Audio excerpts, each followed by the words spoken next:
Alright, second round. We are going to be playing first. It looks like a great hand, actually. I mean, we don't have any other threes yet, but we have tons of great draws to them. And we get turn 1 Carnophage, turn 2 Mesmeric Fiend, which is pretty solid start, if there ever was one. Ooh, a mountain.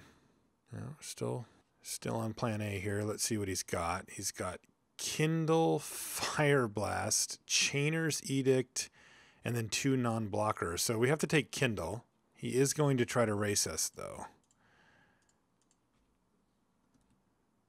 This is going to be tough. We need to draw our creatures pretty darn quick. This board is not going to get it done as it sits. Okay.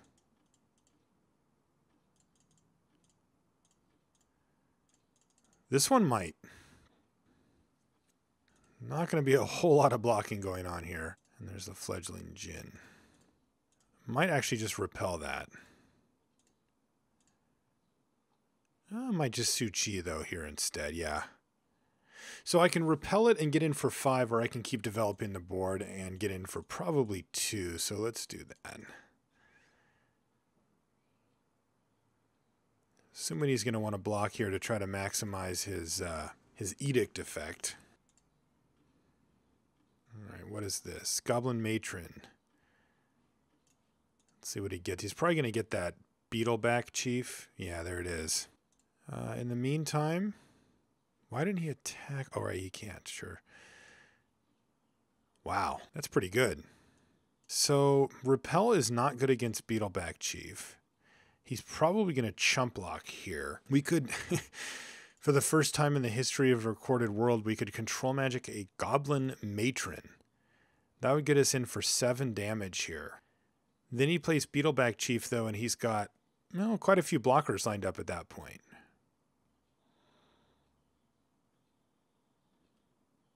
If we attack with Mesmeric Fiend, he's definitely trading there. I guess we can just hit him for 6 here and leave up Repel.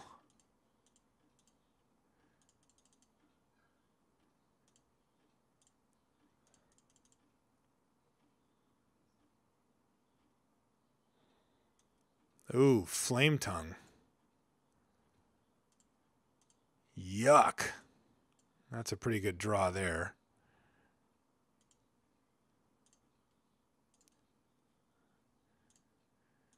But we're going to steal it. Yeah, Beetleback Chief is going to be very good for him, though.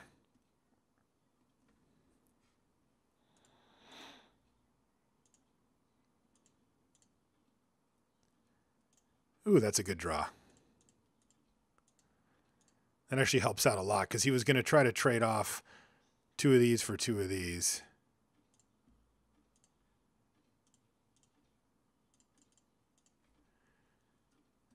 Now we get to prevent him from doing that and try to keep the pressure up here. Ugh. Yuck. Now he gets to bolt our Night Stalker and leave us with a lowly 2/2. I mean, not that our 2/2 is bad, but yeah, this is where things can get ugly for us for sure. We're going to get him close, but I think that we're going to lose this game. He's got 5 spells in his hand, and we have none. So pretty much anything he does is going to affect the board. We knew we had that Chainer's Edict as well. So yeah, we're just not in a great place now. Skywing Aven, that's pretty good. That's actually very good here. Yeah, because he's miles away from being able to flash this back. We can protect it. And we only needed to hit him twice. So the question is, how much pressure can he put on us? Because remember, we're only at 8. All right, he's going to Fire Blast us.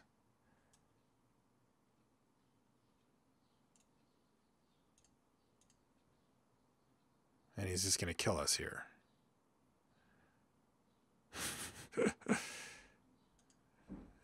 Yep, sure. Ugh, man, where's our bounce spell when we need it? Okay, so what do we do against this guy? We could definitely addle him. Take away some of his burn spells, or I mean, he's got a lot of stuff that really matters. feel like Owl Familiar is probably fine against him.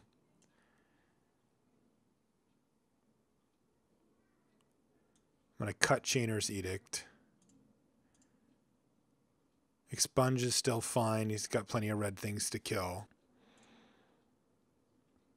Yeah, that what's it called was so nasty. The Flame Tongue Kavu card is so brutal. I think I want to cut one of these too. And bring in an Addle. Alright, would I like to play first? Yes. Is this a keep? Yeah, I think it is. A little bit depressing that we don't get to run out the Carnophage on turn 1 to really maximize, but I think we can just turn to it here.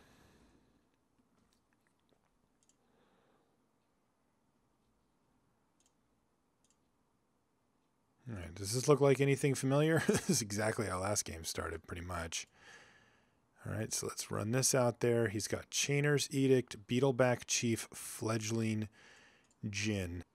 I guess we just take the Chief. It's a little awkward for us because our Expunge doesn't kill the creatures that we left, but killing a Beetleback Chief with Expunge is pretty unexciting anyway.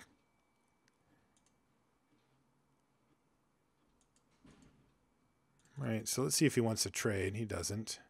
So we'll just Suchi here. Just put out something bigger than the stuff he has. It's usually a good strategy.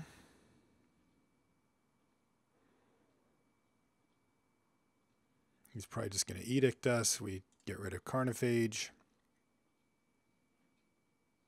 Wow, that's aggressive.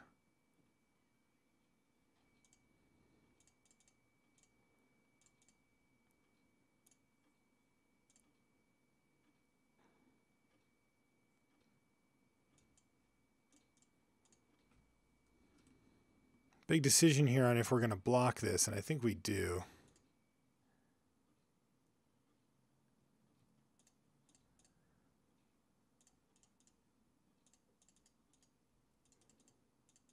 We could leave up Repel now. This opens us up to go in for any number of big plays, like if he goes for that spell he played last turn or whatever.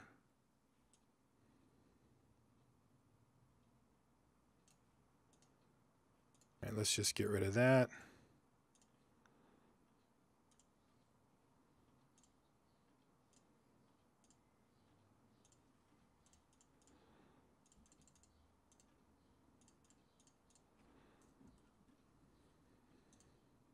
We know one of his cards. We don't know the other one.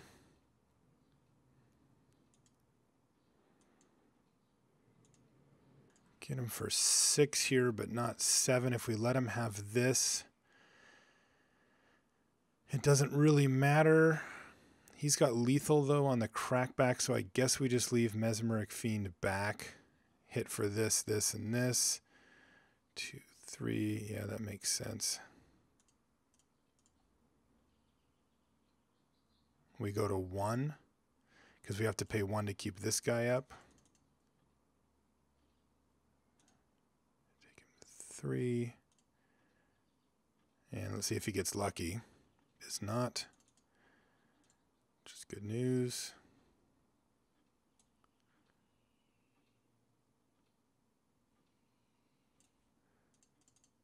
Sort of. All right, we have to take it. If he has Kindle or something, then we lose. Goblin Patrol. We need to draw something. Hoop! Yep, that works. So that's 2, 3, 4, so we win exactly.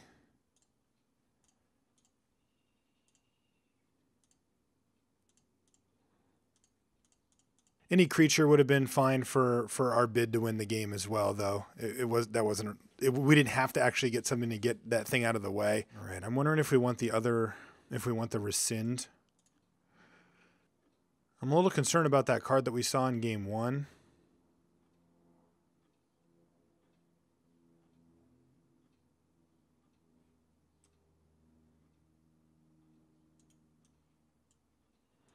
Maybe like this instead.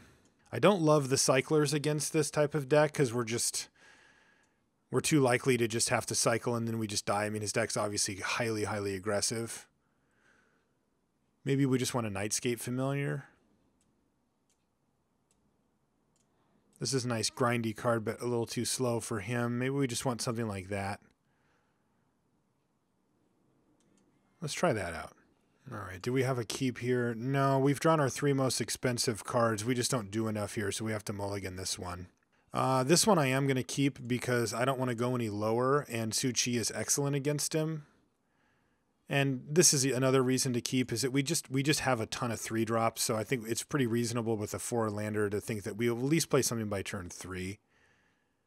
That's pretty nice too. Get to loot.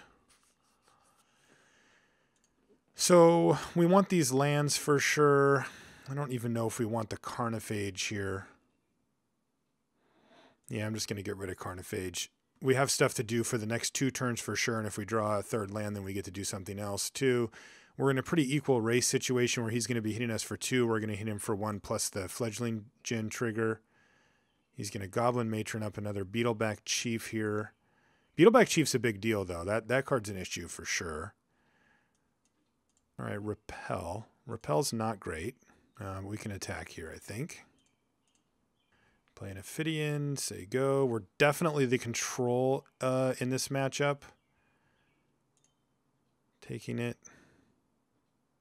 And here's Beetleback Chief. All right, Choking Tethers could come in handy.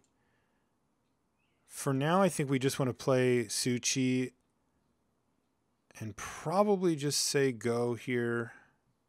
Yeah, I'm just going to say go. Predatory Nightstalker, obviously horrible in this situation, but still playable. And we can use Repel on Fledgling Djinn at some point as well. We can also Choking Tethers to get in with Ophidian once.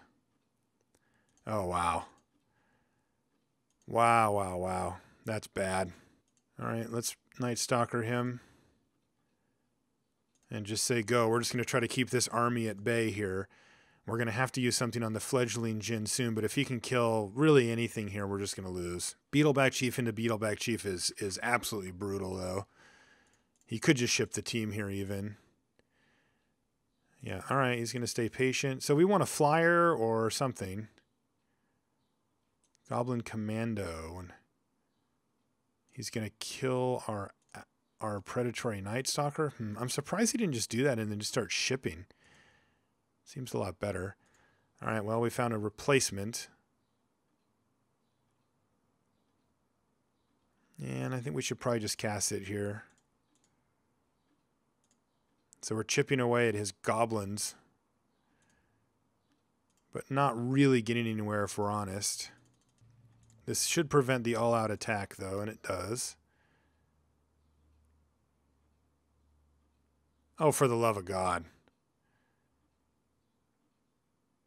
All right, well, let's see what he's got. Solar Blast. That thing. Jeez. So we obviously take Solar Blast here. And then we're probably going to need to Choking Tethers here. Something. I wanted to Choking Tethers his team, but I think he's going to swing with everything. If he does, yeah, it's just pretty easy for him to just jam with the squad here. So let's tap down whatever, so a 2-powered thing. I guess I could have tapped down the Fledgling Djinn instead. But I'm pretty sure he's on the verge of attacking with everything anyway. Yeah, and here they come anyway. All right. Eat a bunch of stuff. This has us taking 2, 3, 4, 5, 6, 7.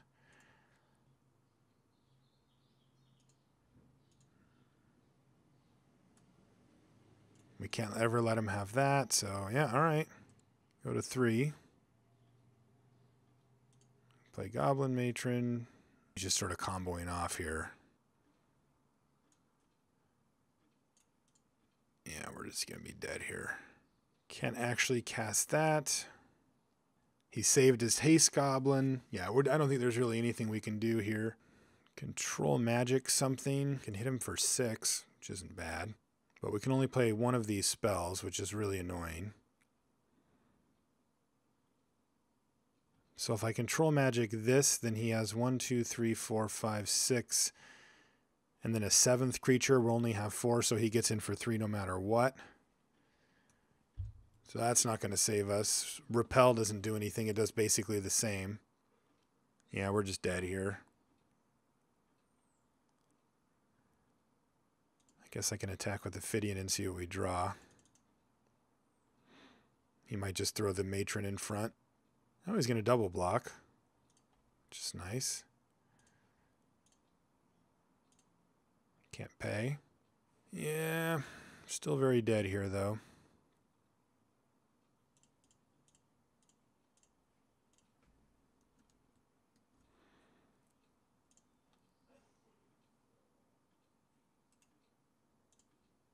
All right. So we weren't able to get past the super aggressive red-black deck there. We gave him a run for his money, but Beetleback Chief is brutal. But then he 2-for-1 us twice in a row with that deals 2 damage goblin, and he killed 2 of our 5-drops, which just happened to be pretty fragile at 2 toughness. And I can't imagine coming back from that under any normal circumstance outside of some type of a sweeper effect or something along those lines. I mean, I thought our draw was actually quite good. That wasn't really the issue. It was just, this is better. So anyway, that's a glimpse, though, of Vintage Masters and the blue-black tempo deck that I've been playing a lot and having a lot of success with. I think it's really great, but it's just one of many decks that are quite good in this format. So I encourage you to experiment and try a whole bunch of stuff out. I've seen Storm. I know that Blue-Green Madness is very, very strong, and I like the actually the white-based tokens deck with red. That one was pretty good, but you saw the Beetleback Chiefs. Well, those go really nicely with a few Battle Screeches as well. So this format is super fun, and I highly recommend it. So I hope you'll check it out. In the meantime, if you want to send me an email for feedback or anything along those lines, it's lr@lrcast.com. You can also reach me on Twitter. It's very quick and easy, Marshall_LR. And last but not least, for all things limited resources, you can find lrcast.com. You can even find links for other stuff like the podcast and other videos and stuff like that there. So please do check it out, and thanks for watching.